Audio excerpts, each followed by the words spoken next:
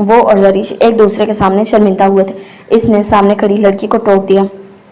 میں وہی بیان کرنے لگی تھی، لیکن سوچا آپ ناراض نہ ہوں، یہ ساری تمہید باندھی ہے۔ ویسے تمہید بھی کیا، آپ دونوں سے بہت متاثر ہیں۔ آپ کے زریش کو بھی سامنے کھڑی یہ لڑکی کافی دلچسپ لگی۔ حمیرہ کا خیال ہے کہ آپ فیری لینڈ کی باسی کوئی پری ہیں جو بھول کر ہماری زمین پر آ گئی۔ آپ کی صورت چہرے کا معصوم تاثر اور آنکھوں کی جگمگاہٹ ہماری دنیا کی کسی باسی کی خصوصیات نہیں ہو سکتی، اور میرا خیال ہے آپ کسی اپولو سے کم نہیں، بلکہ اس سے 100 نہیں تو 99 نمبر زیادہ ہیں۔ ابھی تھوڑی دیر پہلے حمیرہ نے آپ کو پرنس چارمنگ کا خطاب دیا ہے، تو کہ میرے نزدیک بالکل درست ہے۔ آپ اب کے سامان اور زریش دونوں حیران ہو کر اس مسلسل بولتی رمشا کو گھور رہے تھے۔ رمشا کی بچی بکواس بند کر، حمیرہ اسے مسلسل ٹوک رہی تھی، مگر اسے پرواہ نہیں تھی۔ اس ساری تعریف گفتگو کا مقصد اب کے سامان احمد سے راہ نہ گیا۔ جی وہی تو میں بتا رہی ہوں، وہ چپ ہوگی۔ سامان نے الجھ کر دیکھا، وہ دراصل ہمیں آپ کا کپل بہت اچھا لگا، آپ کا یہ بیبی بھی بہت پیارا ہے، میں چاہتی ہوں کہ کیا آپ ہوش میں تو ہیں؟ ایک لمحے کو تو سامان احمد بھی چکرا گیا تھا۔ زریش فوراً ہوش میں آئی۔ جی بالکل، اسی لیے میں آپ دونوں کی ایک اور آپ کے بیبی کی تصویر لینا چاہتی ہوں۔ کیا؟ زریش کا منہ کھل گیا۔ دیکھیں، اب بالکل غلط سمجھ رہی ہیں۔ سامان نے ان کی غلط فہمی دور کرنا چاہی تھی، کچھ کہنے کو منہ کھولا ہی تھا کہ میں نان سٹاپ پلیز انکار نہ کریں، ہم پلیز صرف تصویر لیں گے، ہم ایسی ویسی لڑکیاں نہیں ہیں، آپ ہم سے ہمارا فون نمبر لے لیں۔ حمیرہ کو فوٹوگرافی کا جنون ہے، اس میں باقاعدہ ڈپلومہ کیا ہوا ہے، یہ بہت اچھی تصویر بناتی ہے، ہم آپ کے علاوہ بھی بہت سے اچھے چہروں کی تصویر لے چکے ہیں، ہم تصویریں ڈیولپ کروا کے آپ کو بھیج دیں گے، پلیز انکار نہ کریں۔ سامان کی بات کو کاٹ کر وہ بھی اپنی ہی آنکھیں جاری۔ سامان نے زریش کو دیکھا، وہ سرخ چہرہ لیے شرمندگی سے نظریں چرا گئے۔ اس لڑکی کی یہ بکواس اسے بہت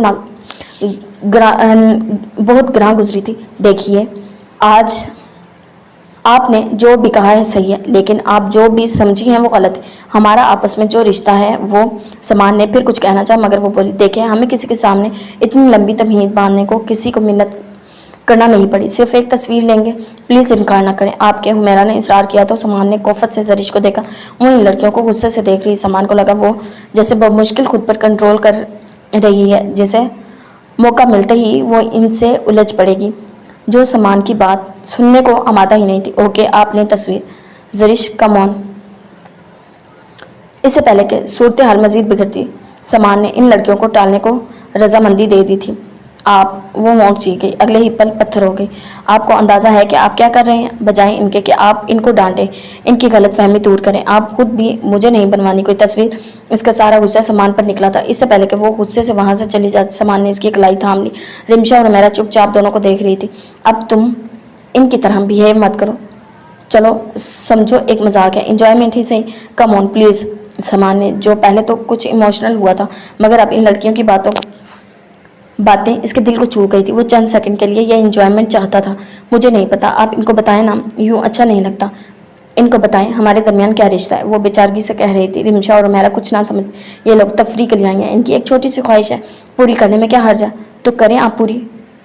آپ اپنے ساتھ کسی کو بھی ساتھ کھڑا کر لیں، آپ کے لیے کسی کی بھی فرمائش پر تصویر بنا لینا عام سی بات ہے، لیکن میرے لیے نہیں۔ غصے اور تلخی سے وہ بھول گئی تھی کہ وہ کس مطابق زریش غصے سے سرخ پڑتا چہرہ دیکھ سامان دنگ رہ گیا۔ رمشا اور حمیرہ کو اندازہ نہیں تھا، بظاہر اتنی معصوم بولی والی نظر آنے والی لڑکی اندر سے اتنی سخت اور گہری ہے۔ اوکے پلیز، آپ دونوں آپس میں نہ الجھیں، ہم تو صرف اپنے شوق کی تسکین کے لیے تصویر لینا چاہ رہے تھے۔ اگر آپ کو برا لگتا ہے یا آپ کی مسز کو ہمارے اس فعل میں کوئی غلط بات دکھائی دیتی ہے تو اوکے، جیسے آپ کی مرضی۔ دونوں کو الجھتے دیکھ حمیرہ نے بات ختم کرنا چاہی، آخر میں اس نے بے پرواہی سے کندھے اچکائے تو زریش نے اسے آپ کی مسز کہنے کے جرم میں کینہ توڑ نظروں سے دیکھا تھا۔ سامان نے کن اکھیوں سے زریش کے تاثرات جانچے۔ نہیں، آپ تصویر بنائیں زریش، کوئی حرج نہیں، میں تمہارے ساتھ ہوں۔ سامان نے اس کا بازو پکڑ کے اسے اپنے قریب کیا۔ زریش جو پہلے ہی غصے سے کھول رہی تھی، اب ضبط کے گھونٹ پی کر رہ گئی۔ آپ لیں تصویر۔ سامان کے آفر پر حمیرہ نے فوراً اپنا کیمرہ سیدھا کیا تھا۔ پلیز آپ ذرا سائڈ پر ہو جائیں، بیگ میں جو منظر ہے بہت اچھی تصویر آئے گی۔ زریش کا غصے اور ضبط سے برا حال تھا، سامان کی پرواہ نہ ہوتی تو وہ ایک منٹ یہاں نہ رکتی۔ لڑکی کی ہدایت پر دونوں نے سائڈ بدلی تھی۔ حمیرہ نے ایک کی بجائے 2 تصویریں کھینچی۔ حمیرہ کو سامان نے ہی اٹھائے رکھا تھا۔ تصویر اترواتے ہی زریش نے آہستگی سے سامان کی گرفت سے اپنا بازو نکالا تھا اور بے پرواہی سے دونوں لڑکیوں کو نظر انداز کرتے ہوئے جھولے پر جا بیٹھی تھی۔ سامان نے کن اکھیوں سے اسے دیکھا۔ زریش کا یہ عمل مکمل لاطلقی اور سخت ناراضگی کا اظہار تھا۔ آپ کا بہت بہت شکریہ، یہ ہے ہمارا نمبر اور ایڈریس۔ آپ کا ایڈریس اس لیے نہیں لے رہی کہ آپ کی مسز پہلے ہی ہم پر شک کر رہی ہیں، ہم نے صرف تصویر لی ہے، ڈیولپ کروا کر آپ کو بھیجیں گے۔ ویسے آپ کا کپل بلکہ فیملی بہت اچھی پیاری ہے، لگتا ہے آپ اپنی بیوی سے بہت محبت کرتے ہیں۔ ویسے وہ ہیں بھی بہت پیاری، ہماری وجہ سے آپ سے الجھ پڑی، تھوڑی سی مغرور ہیں، مگر جہاں اتنی ساری خوبیاں ہوں وہاں تھوڑی بہت اکڑ چلتی ہے۔ وہ پھر سے نان سٹاپ شروع ہو گئی۔ زریش جھولے پر بیٹھی رمشا کو قتل کر دینے کے ارادے سے گھور رہی تھی۔ پھر وہ دونوں اللہ حافظ کہہ کر چلی گئی۔ سامان نے ان کا دیا ہوا ایڈریس اپنی جیب میں ڈالا اور پھر زریش کی طرف قدم بڑھائے۔ زریش نے سامان کو دیکھا اور سخت غصے کے اظہار کے طور پر چہرہ موڑ لیا۔ بہت دیر ہو گئی، سورج ڈوب چکا تھا، اب نیچے چلنا چاہیے، کیا خیال ہے؟ زریش کھا جانے والی نظروں سے سامان کو دیکھا۔ سامان ہنس دیا۔ اس طرح گھوروگی تو بہنگی ہو جاؤ گی، ذرا بھی اچھی نہیں لگ رہی۔ وہ دونوں اتنی تعریف کر رہی تھی تمہاری اور اب تم وہ تعریف کنویں میں ڈال رہی ہو۔ سامان کا مذاق زریش کو بہت برا لگا تھا۔ آپ نے ان کو اصل وجہ کیوں نہیں تمہارے سامنے ہی کتنی دفعہ بتانے کی کوشش کی، کیا انہوں نے سنا؟ سامان نے سنجیدگی سے پوچھا تو وہ سر جھٹکی۔ آپ زبردستی بتا دیتے، کیسے؟ وہ مہلت دیتی تب نا، ویسے بھی جیسے مجھے زبردستی تصویر بنانے پر مجبور کیا، اسی طرح انہیں بھی مجبور کر دیتے۔ آپ کی بات سنیں۔ سامان کی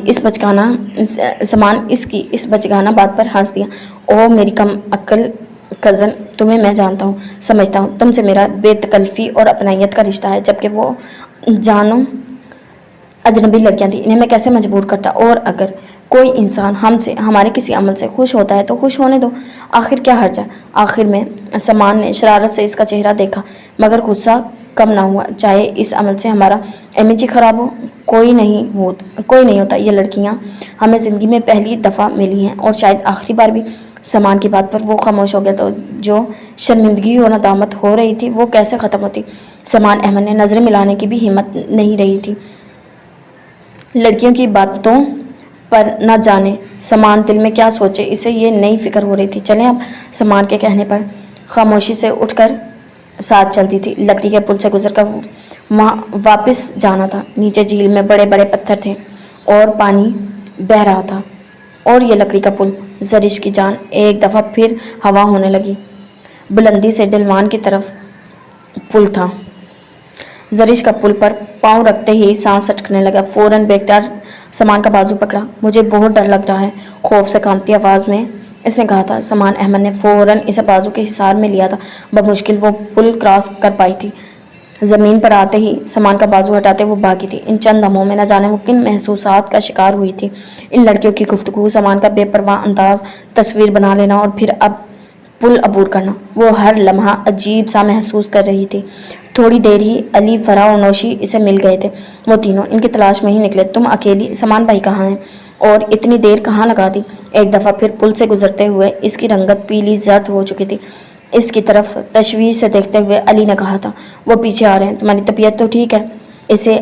اسے پھر اسی طرح زرد کملایا ہوا دیکھ کر نوشین کو بھی تشویش ہوئی تھی۔ وہ خاموشی سے سر ہلا کر آگے بڑھ گئی تھی اور وہ تینوں اس کے پیچھے لپکے۔ جی تو جناب، یہ تھی ہماری آج کی قسط۔ امید کرتی ہوں پسند آئی ہوگی۔ اگر آپ کو قسط پسند آئی ہے تو ہمارے چینل کو سبسکرائب کر لیں، ویڈیو کو لائک کریں اور بیل نوٹیفیکیشن کو آن کر لیں تاکہ ہر آنے والی نئی ویڈیو آپ تک بآسانی پہنچ سکے۔ ملتے ہیں ایک نئی قسط کے ساتھ۔ خدا حافظ۔